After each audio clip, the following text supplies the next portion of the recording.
Capítulo 65 Dívidas de penoso resgate. Em alguns agrupamentos desses espíritos, o sentimento de queda é tão pronunciado entre eles que, segundo as crenças que trouxeram de um inferno abrasador, organiza-se em seu derredor todo um amontoado de labaredas apavorantes.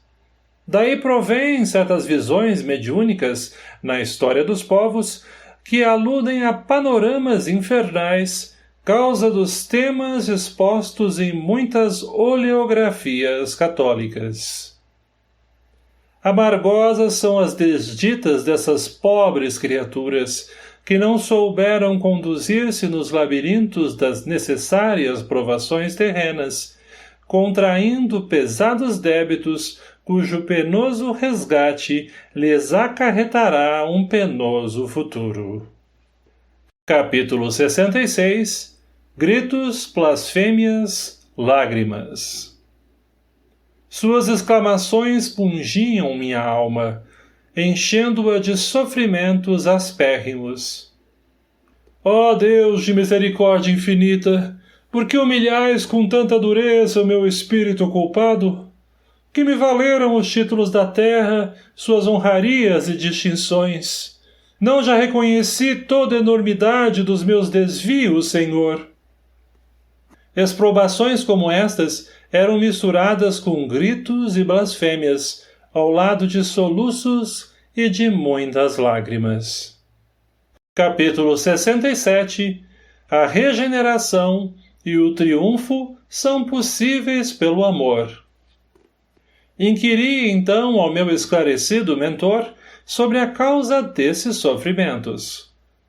Estas regiões, disse-me ele, são as que mais se avizinham da terra, e justamente sob o que determina o sagrado estatuto da compensação, porque essas atmosferas pestilentas refletem os sentimentos que lá predominam. A inveja, a avareza, a ambição, o sensualismo campeiam livremente. Todos os seres que aqui se amontoam desvairadamente podem descer até os lugares onde anteriormente viveram apegados a tudo quanto constitui o substractum dos seus prazeres.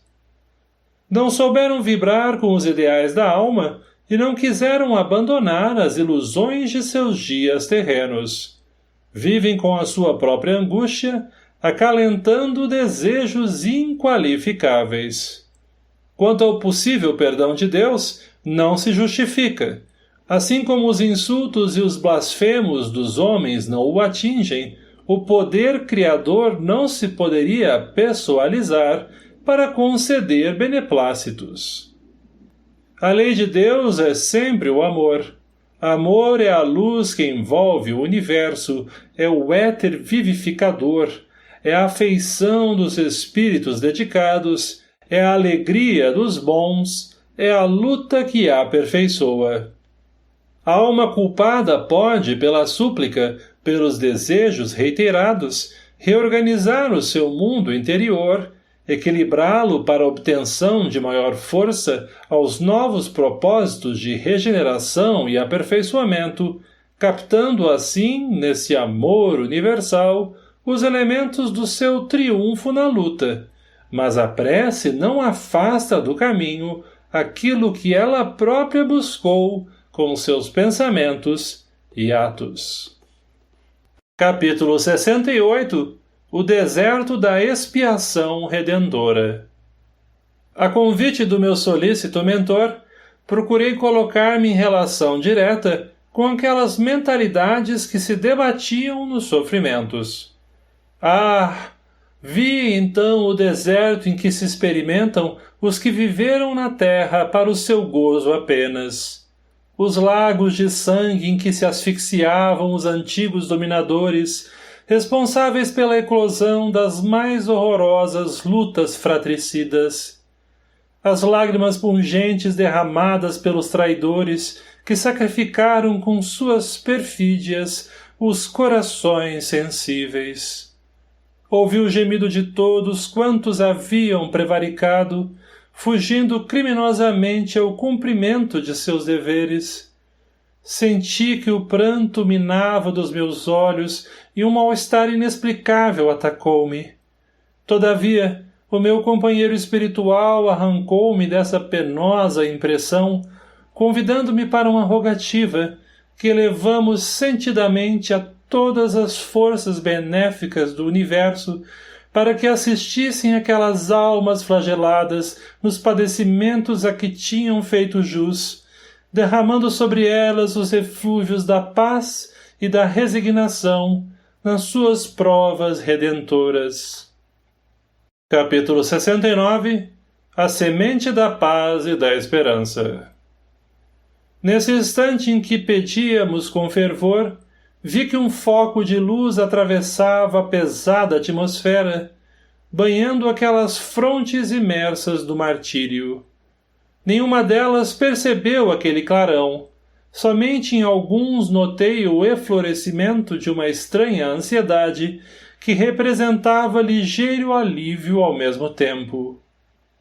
Escutei, em seguida, o meu guia dizer: Vamos, filha, a nossa prece foi ouvida. Se os sofredores não conseguiram receber seus benefícios imediatamente, pelo estado de dor e de endurecimento em que se encontram, basta, para nossa alegria, que algumas dessas almas vagamente tenham sentido o sagrado influxo dos nossos apelos, porque hoje, nesses corações que experimentaram o anseio da felicidade e da perfeição, plantamos com as nossas rogativas sinceras os lírios perfumados da paz e da esperança. Capítulo 70 Observações de uma alma. Logo que me habituei à nova vida na erraticidade, um dos espetáculos mais empolgantes era o de contemplar a terra a certa distância. Podem os espíritos locomoverem-se como o faziam na terra, lenta e pesadamente, mas não há necessidade de que assim se proceda. Graças às nossas faculdades volitivas, vencemos as maiores distâncias com rapidez inimaginável, podendo estacionar em qualquer ponto até a zona que nos é possível atingir em nossas condições de relativo desenvolvimento espiritual. Capítulo 71 Uma visita à Terra. Eu quis, então, ver o orbe terráqueo dos lugares onde o ar rarefeito se perde às extensões infinitas e viventes do éter. Desejava saber se eu poderia ver o planeta em seus movimentos rotatórios, porém o que senti em tão grandes alturas foi um imenso torvelinho, como se as atmosferas fossem agitadas por furacões destruidores. Muito abaixo vi massas informes e indistintas. Aproximando-me gradativamente, contemplei a terra que se afigurou não um ponto móvel no espaço, porém fixo e obscuro. Muito ao longe, ainda vi nessa mancha escurecida, que se ia avolumando, alguns detalhes como nesgas cinzentas e outras claras, como espelhos gigantescos. Eram as grandes cidades e os oceanos que eu tinha sob as vistas deslumbradas. A ação do sol dava a tudo isto um tom maravilhoso. Todavia, aproximando-me mais, experimentei indescritível medo. Não vi o movimento de rotação do orbe. O que me amedrontava é que me parecia aportar em uma grande esfera líquida, cujas extremidades se perdiam numa substância leitosa com relação à cor, porque eu não podia ponderar a sua estrutura íntima. Capítulo 72 A lei da gravitação subordinada à vontade. Mas uma voz salvadora murmurou aos meus ouvidos: Não suponhas que te vais mergulhar nas extensões aquosas dos oceanos terrestres. O receio é injustificável, porque a lei da gravitação agora está subordinada ao teu íntimo querer. Já não está sob as leis físico-químicas da Terra, cujas medidas e pesos nada mais significam para nós. Pensa no local aonde mais desejaria retornar, idealiza-o na mente segundo as tuas lembranças e a vontade te guiará ao lugar de tuas preferências. Atentando bem nas advertências do mentor que me seguia, impulsionada pelo meu desejo, mudei de rumo e, como pensava nos seres caros, que no mundo havia deixado, repentinamente achei-me entre eles na nossa antiga habitação. Capítulo 73. A única possibilidade de influência dos três passados sobre os encarnados. Ninguém me viu, apesar de me sentir bem viva junto de todos. Então solicitei da entidade amiga que me acompanhava uma explicação para aquela situação embaraçosa, dizendo-lhe da inutilidade de nosso regresso ao ambiente dos encarnados, pois não se apercebiam da nossa presença. Disse-me então que os três passados não tinham o direito de influenciar a iniciativa dos entes que haviam deixado no mundo, aos quais os sofrimentos e os trabalhos eram peculiares, acrescentando que poderíamos agir apenas nos domínios da inspiração, atuando indiretamente, a fim de se desviarem das resoluções insufladas por espíritos malfazejos que infestam os ambientes humanos, onde as irradiações da ambição, do egoísmo e da maldade costumam superar as elevadas vibrações do bem. Capítulo 74. Lembranças e lágrimas. Aconselhou, todavia, que me dirigisse com insistência a todos vós, como se estivéssemos em animada palestra, o que fiz empregando todo o meu potencial de energia psíquica. Com os meus esforços, porém, somente consegui que vos lembrasses ardentemente da minha pessoa. Falastes da saudade que a minha ausência produzia em vossos corações, da antiga convivência, dos pequenos episódios domésticos de que vos recordáveis com precisão maravilhosa, em suas mínimas particularidades, e francamente chorei, sensibilizada em vos ouvir. As vossas carinhosas lembranças me comoveram e me fizeram grande bem as boas palavras que pronunciastes a meu respeito, ditadas por pensamentos elevados, filhos da afetividade que nos unia. Minha consciência sentiu-se mergulhada num ambiente de serenidade e de paz, e eu me lembrei das lágrimas que derramara nas noites longas de graves preocupações morais, das dificuldades que atravessara na existência, dos obstáculos vencidos com as minhas constantes preces para que o nosso lar fosse um ninho de carinhosa paz, onde a pobreza material não prejudicasse a luz do amor, a sublime riqueza dos humildes. Eu não podia, contudo, imergir-me nesse pélago de lembranças. Era necessário preocupar-me com as modalidades da minha nova vida, e foi nessa disposição de espírito que procurei me afastar daqueles poucos minutos de convívio espiritual convosco. Capítulo 75. A aura da Terra e a ligação da humanidade aos planos invisíveis.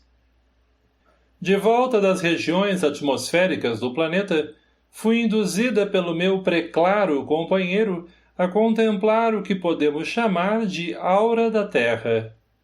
Vi a princípio as camadas de espaço que lhe são imediatas como um todo homogêneo numa cor uniforme. Mas o meu guia exclamou: busca ver como a humanidade se une pelo pensamento aos planos invisíveis. O teu golpe de vista abrangeu a paisagem. Procure agora os detalhes. Fixando atentamente o quadro, notei que filamentos estranhos, em posição vertical, se entrelaçavam nas vastidões sem se confundirem. Não haviam dois iguais, e as suas cores variavam do escuro ao claro mais brilhante. Alguns se apagavam, mas outros se acendiam em extraordinária sucessão, e todos eram possuídos de movimento natural, sem uniformidade em suas particularidades. Esses filamentos, disse-me com bondade, são os pensamentos emitidos pelas personalidades encarnadas. São reflexos cheios de vida, através dos quais podemos avaliar os cérebros que os transmitem. Aos poucos conhecerás quais são os da concupiscência, os da maldade, os da pureza, os do amor ao próximo. Esses raros, que há vez e que se caracterizam pela sua alvura fulgurante, são os emitidos pela virtude, e quando nos colocamos em imediata relação com uma destas manifestações que nos chegam dos espíritos da terra, o contato direto se verifica entre nós e a individualidade que nos interessa. Capítulo 76 A prece da aflição maternal. Aguçada a minha curiosidade, quis entrar em relação com um pensamento luminoso que me seduzia, abandonando todos os outros que nos circundavam, para só fixar a atenção sobre ele.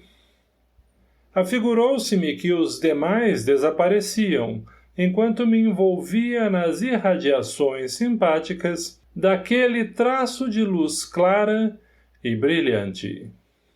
Ouvi então longínqua voz a exclamar: Meu Deus, atende ao meu coração de mãe desamparada. Se falta a mim e aos meus filhos a proteção do mundo, não nos falte a tua providência misericordiosa. Valha-me neste vale de lágrimas a tua bondade infinita, ó Pai nosso que estais no céu. Ouvindo essa prece comovedora, vi igualmente uma figura de mulher ajoelhada e banhada em pranto. Num átomo de tempo, por intermédio de extraordinária interfluência de pensamentos, pude saber qual a razão das suas lágrimas, das suas preocupações e como eram amargos os seus sofrimentos. Sensibilizada com as manifestações daquela alma exilada, instintivamente enviei-lhe pensamentos consoladores, pronunciando palavras de fé e de esperança. Como se me houvera pressentido, via-a meditar por instante com um olhar cheio de estranho brilho, levantando-se reconfortada para enfrentar a luta, sentindo grande alívio. Capítulo 77 O Bálsamo do Conforto. Ah, como me senti feliz em haver derramado sobre aquela alma sofredora o bálsamo do conforto. Já sabia como proceder para consolar os infortunados e os infelizes, que aceitam a sua cruz com abnegação e devotamento e se elevam espiritualmente, espalhando nos espaços a luz de seus corações resignados, a luz que é o distintivo dos redimidos, em contraposição com os orgulhosos, que na terra somente buscam as suas coroas, as quais rolam apodrecidas no sepulcro. Continuei a reconhecer o valor das angústias depuradoras para os que resgatam na terra as faltas do passado ou lutam pela evolução psíquica, reconhecendo que as dores constituem, de fato, os imperecíveis tesouros do mundo. Capítulo 78 Nos domínios das recordações. Nos planos da erraticidade, onde me encontrava, poucos eram os seres cuja mente, em toda a intensidade das suas vibrações, já havia desabrochado o domínio das lembranças relativas às existências passadas. Nesses tempos imediatos ao post-mortem, repontados de impressões físicas, as quais persistem em algumas entidades anos a fio, a vida é quase cópia da existência da personalidade terrena. E foi assim que conheci inúmeros companheiros que duvidavam dos ensinamentos dos mestres quando se referiam aos pretéritos longínquos. E alguns deles me asseveravam não poderem admitir a multiplicidade das existências da alma. Semelhantes crenças eram um atestado da ignorância de quantos as abrigavam, pois, como nos planos terrestres, ou nas regiões que vos são ainda imponderáveis, a natureza não dá saltos. Naquele ambiente misturavam-se os protestantes, os católicos, os professos de outras seitas, inclusive espíritos que militam nas hostes do materialismo mais avançado na superfície da Terra, e se aquelas falanges de almas não eram más, também não eram perfeitas. Não discutiam acaloradamente, mas cada uma preferia guardar os seus pontos de vista em matéria religiosa, acariciados durante a vida inteira pela mais estranha devoção. Capítulo 79 A revelação decisiva para os religiosos e os ateus. É verdade que nós, os católicos, não encontráramos o purgatório e os seus instrumentos de suplício depurador, nem o inferno e as suas tenazes demoníacas, ou o paraíso lotado de anjos e virgens. Os protestantes de certas escolas reconheceram-se despertos, sem o sono em que se diz estarem mergulhados os mortos, à espera do juízo final. Nós, os religiosos, não acharemos o que nos prometiam as nossas igrejas, como os ateus não encontrarão o nada em que acreditaram. A posição de todos, porém, nesse assunto, era de expectativa, segundo presumi, e cada qual se escorava nas suas interpretações pessoais, à espera de que os acontecimentos corroborassem as suas desconfianças. A ignorância, de que dávamos testemunho com as nossas dúvidas em face daquilo que os pregoeiros da verdade nos vinham ensinar, era oriunda de nossa persistência no atraso espiritual, infensos a toda ideia nova e arraigados em concepções que precisávamos banir para sempre, em benefício do nosso progresso. Essa resistência obstava a necessária amplitude de estado vibratório do nosso espírito para que nele desabrochassem as recordações adormecidas. É assim que justifico a ignorância e a vida com respeito ao passado. Capítulo 80 A necessidade de difusão das verdades espirituais. Através destas palavras, reconhecereis como se faz preciso a difusão das verdades espiritualistas no mundo. Só elas servem de base a todos os edifícios religiosos, escoimando a mente de fardos perigosos. Habituada a acatar incondicionalmente os ensinamentos da Igreja, mantinha também as minhas vacilações quanto à crença nas existências passadas. Por que não me lembrava delas, já que não possuía mais o corpo terreno? Já que a morte me havia arrebatado dos planos materiais, era natural que não tivesse justificativa aquele esquecimento. Entretanto, todos os mentores espirituais que nos dirigiam discorriam sobre o nosso pretérito longínquo. Falavam dos compromissos a resgatar, das dívidas penosas, das lutas necessárias ao nosso desenvolvimento.